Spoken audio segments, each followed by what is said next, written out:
अस्सलाम वालेकुम नाजरीन, आप देख रहे हैं न्यूज़ 24। मैं हूं आपका मेज़बान ज़ाहिर रशीद। नाजरीन, आज का जो हमारा लेटेस्ट अपडेट है, जो हमारा नया व्लॉग है इमरान रियाज खान के साथ अमेरिका के बारे में, डोनाल्ड ट्रंप की उसने हकीकत बताई और मौजूदा हुकूमत के बारे में वो क्या कहते हैं। पहले ये वीडियो देखें, उसके बाद बात करते कानून हैं। सबसे पहले जो इमरान खान साहब का एक आम तरीन स्टेटमेंट है वो उन्होंने जारी किया है, उनके ट्विटर अकाउंट पे भी वो लगाया गया है। इमरान खान साहब के ट्विटर अकाउंट पे आपको पता है कि काफ़ी दिनों से एतराज़ हो रहा है और उनके ट्विटर अकाउंट को कंट्रोवर्शियल करने की कोशिश भी की जा रही है क्योंकि उसकी एक्सेस पावर ज़्यादा है और ये इमरान खान साहब का एक ऐसा वेपन है जो उनके जेल में होने के बावजूद उनके काम आ रहा है। सोशल मीडिया के वैसे ही सारे पीछे पड़े हुए। पीटीआई ने भी एक बहुत बड़ी तैयारी की है, बाद में मैं आपको बताता हूँ, लेकिन पहले इमरान खान साहब ने जो स्टेटमेंट दिया ये गौर से सुनने वाला है क्योंकि ये स्टेटमेंट उन्होंने उस वक्त दिया जब उन्हें एक और मुकदमे में उनके हवाले से फैसला महफूज किया गया है और मुकदमा है अलकादर यूनिवर्सिटी का, जिसे मशहूर किया गया है 190 मिलियन पाउंड के एक केस के साथ। यानी ऐसा शो किया जाता है जैसे 190 मिलियन पाउंड इमरान खान या बुशरा बीबी अपने घर ले गए और ये पैसा उनके पास है। इस केस की हकीकत आपको मैं बताता हूँ सादा लफ्ज़ों में, लेकिन पहले स्टेटमेंट आप इमरान खान साहब का देखिए। उस मौके पर जब उनका फैसला महफूज है, जिस वक्त लीडर नॉर्मली अपने आप को नरम कर लेते हैं, वो ये सोचते हैं कि फैसला महफूज है और हमें ये पता है सबको पाकिस्तान में कि फैसला कहाँ महफूज है और हमें ये पता है कि वो फैसला किस तरीके से आता है। तो इस वक्त तो सारे बेचारे भाग दौड़ कर रहे होते हैं, इसको मना लो, उसको मना लो, इसकी मिन्नत कर लो, अपने आप को डाउन कर लो, कुछ ना कुछ करके फैसला अपने हक में करवा लो। लेकिन इमरान खान पाकिस्तान की तारीख का वो वाहिद लीडर है जो अपना मौक़िफ़ तब्दील नहीं करता। इमरान खान ने कहा था अकेला भी रह जाऊंगा तो नहीं छोड़ूंगा। उसने कहा था कि मैं आपका पीछा करूंगा और जब तक जिंदा हूं आपका मुकाबला करूंगा, चाहे आप सारे इकट्ठे हो जाएं। और फिर हमने वो होते हुए भी देखा। स्टेटमेंट जरा आप सुन लें। उन्होंने कहा कि मैंने हुकूमत से 2 मुतालबात किए थे। नंबर 1, अंडर ट्रायल सियासी कैदियों की रिहाई। नंबर 2, 9 मई और 26 नवंबर के वाक़यात की शफाफ तहकीकात के लिए जुडिशल कमीशन का क़याम। ये दोनों मुतालबात जायज़ हैं और अगर हुकूमत इन पर एतवार के रोज़ तक कोई अमल दरामद नहीं करती तो सिविल नाफरमानी की तहरीक के पहले मरहले तरसील ज़र के बाइकॉट, यानी जो रिमिटेंसेस बाहर से ओवरसीज़ पाकिस्तानी पैसा भेजते हैं उनके बाइकॉट का आगाज़ कर दिया जाएगा। हम इस सिलसिले में बैरून मुल्क मुकीम पाकिस्तानियों से अपील करेंगे कि पाकिस्तान के हालात आपके सामने हैं। मुल्क में जमहूरियत, अदलिया और मीडिया का गला घोंट दिया गया है और हर तरफ जबर और फस्तायत का दौर जारी है। लिहाजा तरसीलात ज़र के बाइकॉट का आगाज़ करें। 26 नवंबर और 8 फरवरी को जिस तरह तहरीक इंसाफ के कारकुनान ने हिम्मत और जवां मर्दी के साथ जबर का मुकाबला किया, उसकी दुनिया में कोई मिसाल नहीं मिलती।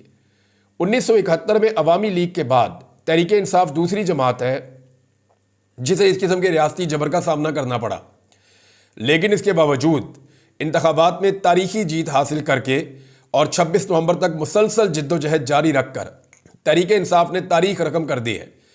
26 नवंबर पाकिस्तान की तारीख का स्याह तरीन दिन है। इस दिन निहत्ते लोगों पर स्नाइपर्स के जरिए फायरिंग की गई, जवान लोगों को जख्मी और शहीद किया गया। कई अफराद 3 हफ्ते से गायब हैं। गुमशुदा अफराद को ढूंढना हुकूमत की जिम्मेदारी होती है। हुकूमत जवाब दे कि इतने अफराद कहाँ गायब हैं। हमारे लोगों ने जमहूरियत के लिए कुर्बानियाँ दी हैं। मैं बैरिस्टर गौहर समेत अपनी पार्लिमानी पार्टी को हदायत देता हूँ कि इन अफराद के लिए असम्बली में आवाज़ बुलंद करें। ये मुमकिन नहीं कि मुल्क में खून की होली खेली जाए और पार्लिमान मामूल के मुताबिक चलती रहे। जब तक मैं जिंदा हूँ इन अफराद के कत्लेआम की तहकीकात के लिए जद्दोजहद करूँगा और इनको इंसाफ दिलवाए बगैर चैन नहीं लूँगा। जो लोग शहीद हुए उनके लवाहिकीन सदमे में हैं। मैं खुद फायरिंग की खबर सुनकर शदीद अजियत का शिकार रहा और नींद की गोली खाने के बावजूद निहत्ती अवाम पर तशद्दुद के कर्ब से सो नहीं पाया। जिन लोगों ने एक खिड़की, एक पत्ता तक नहीं तोड़ा, उन पर सीधे फायर मारे गए। हमारे लोग बिल्कुल पुरअमन थे। कौमी तराना पढ़ते फौजियों को गले लगाने वाले लोगों पर फायरिंग की गई और उन्हें बेदर्दी से कत्ल किया गया। ऐसा याया खान ने 25 मार्च 1971 को बंगाली अवाम के साथ किया था। इसके अलावा मुल्क में किसी पार्टी के साथ ऐसा सलूक नहीं किया गया। मैं जब तक जिंदा हूं 26 नवंबर को भूलने नहीं दूंगा। तहरीक इंसाफ की जानिब से मुज़ाकरात करने की पेशकश का मजाक उड़ाया गया और यह तासुर दिया गया कि हमने घुटने टेक दिए हैं। मुज़ाकरात की पेशकश और सिविल नाफरमानी की तारीख मौखर करने की बात मुल्क के वसी तर मफाद में की थी। हुकूमत अगर इसमें दिलचस्पी नहीं रखती तो तो हमने भी मुज़ाकरात के लिए हुकूमत की कनपट्टी पर बंदूक तो नहीं रखी। हमारी मुज़ाकरात की पेशकश को हमारी कमज़ोरी हरगिज़ ना समझा जाए। अब भी अगर हुकूमत चाहती है कि सिविल नाफरमानी की तहरीक शुरू ना हो तो हमारे दोनों मुतालबात पर हमसे रब्ता किया जाए या हमें कायल किया जाए कि ये मुतालबात गैर आईनी है और इन पर बात मुमकिन नहीं है। जेल में मुलाकात के लिए मुज़ाकराती टीम को दावत दे दी है। ये इमरान खान साहब ने एक और एक्टिविटी की है, मैं आगे एक और खबर है आपको बताता हूं मैं अभी, और इनके नाम भी दे दिए हैं। अब देखना यह भी है कि हुकूमत इनको मुलाकात की इजाज़त देती है या नहीं देती।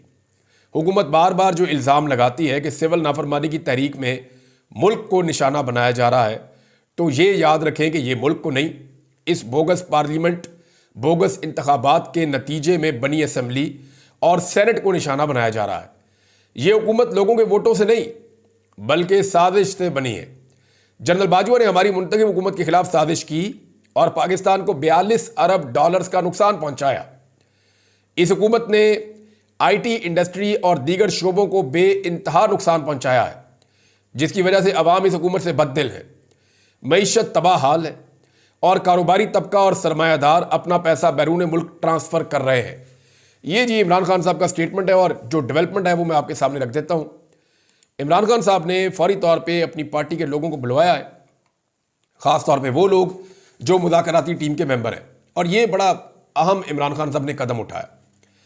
देखें, अगर तो हुकूमत मुलाकात की इजाज़त देती है और इन लोगों को अडियाला जेल में इमरान खान साहब से मुलाकात करने देती है, तो इसका मतलब ये है कि मुज़ाकरात के बारे में जो हुकूमती बयानात हैं या हुकूमत या एस्टेब्लिशमेंट है वो ये चाहते हैं कि मुज़ाकरात हों और इमरान खान साहब के साथ बैठकर टेबल पे बात हो।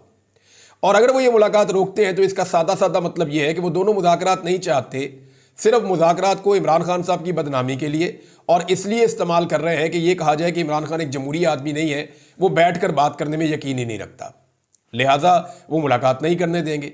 अब ये एक टेस्ट है जो इमरान खान साहब ने इनके सामने रख दिया है। इमरान खान ने तमाम 7 अरकान को अडियाला जेल में तलब किया है। का व्लॉग इमरान रियाज खान का किस तरह नाकस पॉलिसी है हुक्मरानों की, और इसहाक डार को देख लें यार किस तरह उसने पाकिस्तान का नुकसान किया है, अमेरिका ने पाकिस्तान पर पाबंदियां लगा दी हैं। यकीनन आज का हमारा ये व्लॉग आपको अच्छा लगा होगा। इसी के साथ अपने मेज़बान ज़ाहिर रशीद को इजाज़त दीजिएगा। हम नए व्लॉग के साथ आपके खिदमत में हाजिर होंगे। आपका मेज़बान ज़ाहिर रशीद। अल्लाह हाफिज़। पाकिस्तान जिंदाबाद।